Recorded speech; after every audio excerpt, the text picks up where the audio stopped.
Kembali di Sapa Indonesia Pagi Spesial Idul Fitri, saya masih bersama Dr. Yanti Kusmiran. Pagi ini Dr. Yanti tadi udah banyak ngobrol bahwa kurangin kafein, lalu juga santan, goreng-gorengan, manis-manisan. Aduh, itu yang sebenarnya paling enak, tapi harusnya jangan karena nanti kulitnya malah jadi tidak bagus, apalagi kita masih pandemi.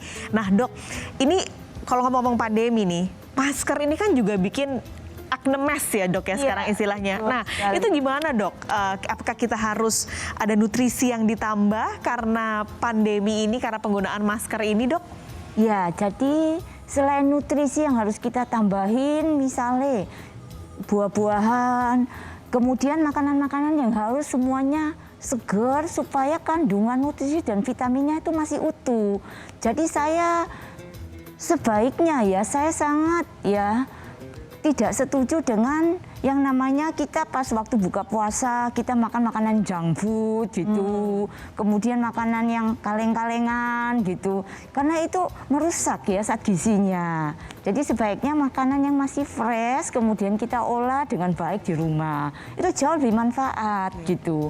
Kemudian untuk nutrisi apa saja sih buat kulit kita supaya jangan sampai tadi katanya Mbak Patri banyak jerawatan karena penggunaan masker ya, maksni gitu.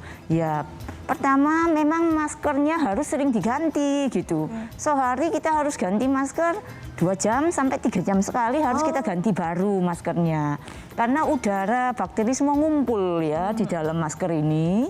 Ya, di samping itu kita butuh yang namanya vitamin ya, vitamin yang bergizi, vitamin dan mineral dari buah-buahan yang harus kita, boleh sih kita dari daripada yang formulasi gitu kan yang bisa kita beli di toko-toko obat, tapi yang saya tekankan yang lebih alami, yang kita punya buah-buahan segar itu jauh lebih bermanfaat gitu. Lebih baik di jus atau dimakan langsung sih dok sebenarnya? Baik, kita mau jus atau kita mau makan langsung, yang penting itu kita kalau mau jus jangan sampai kita nyampur-nyampur gitu ya, campur gula, campur creamer gitu-gitu ya kan. Susu juga ya dok ya.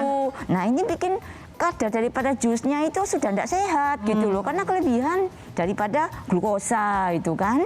Nah, sebaiknya di jus tanpa ada yang seperti itu ya, pemanis-pemanis. Benar-benar murni ya dok ya. Jusnya. Kalau mau makan buah langsung segar ya bagus juga gitu, sama bagusnya gitu. Tapi kebutuhan gula kita kan kadang drop ya dok ya kalau ketika puasa gitu, karena kan kita tidak menyantap apapun selama beberapa jam. Nah itu bagaimana cara penggantinya akhirnya kalau beberapa gula harus dikurangi dan ditekan? Ya, jadi untuk yang masalah orang yang mengalami gulanya turun ya atau hipoglikemi, memang ketika pas buka puasa itu ya kita harus lebih banyak intake karbohidrat ya kan, karbohidrat, kemudian protein, vitamin ya kan. Nah, karbohidratnya dari apa aja ya kan, bisa dari beras merah, kemudian juga dari ubi-ubian ya kan, dari singkong, itu sudah merupakan karbohidrat. Dan jangan digoreng ya dok ya? Iya betul sekali ya, sebaiknya harus di steam, dikukus, itu jauh ya lebih sehat. Ya kan, karbohidratnya harus kita tingkatkan, jangan lupa olahraga untuk menaikkan juga kadar gula. Ya, nah kita kembali lagi ngobrol soal buah-buahan nih dok. Dokter udah bawa sebenarnya beberapa buah-buahannya. Ini fungsinya apa dok? Karena kayak kalau saya lihat ini sebenarnya buah-buah lokal ya dok ya. Jadi kita sebenarnya nggak butuh buah-buah impor. Iya, buah-buahan tropikal Indonesia ini sebetulnya kandungan gizinya sama aja sama buah-buah impor, sama aja gitu loh. Saking aja kita kalau membeli buah impor rasanya bangga gitu ya. Padahal buah kita ya nggak kalah nutrisi, kandungan vitaminnya kan, kandungan antioksidannya sangat-sangat tinggi. Contohnya yang saya bawa ini apel Malang ya, apel Malang kalau kita bandingkan apel Malang dengan apel misalnya New Zealand atau apel yang dari Fuji atau apel dari Jepang, nggak kalah, sama aja itu kandungan daripada vitamin C, vitamin A, vitamin D, vitamin E-nya sama tingginya ya kan.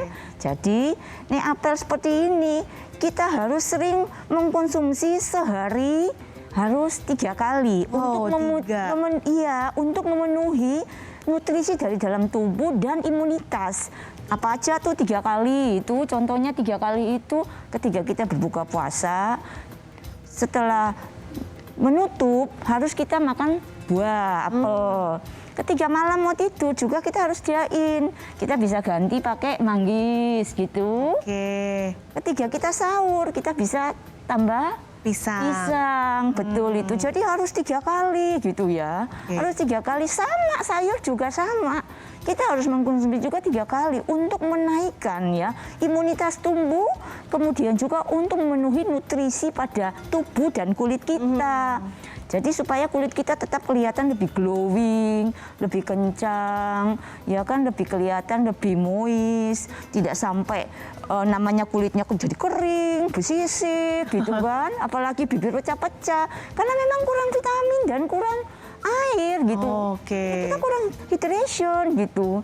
Jadi justru itu tadi kan saya sudah bilang harus memenuhi 8 sampai 12 gelas per hari dan kita harus menutrisi buah-buahan dan sayur 3 hari sekali. Oke. Gitu. Dok, tapi kan kadang aduh bosen nih kok buahnya ini aja ya gitu. Nah, ada nggak dok buah-buah lain yang fungsinya mungkin juga bagus yang untuk disantap oleh tubuh selama masa Ramadan dan juga Lebaran ini?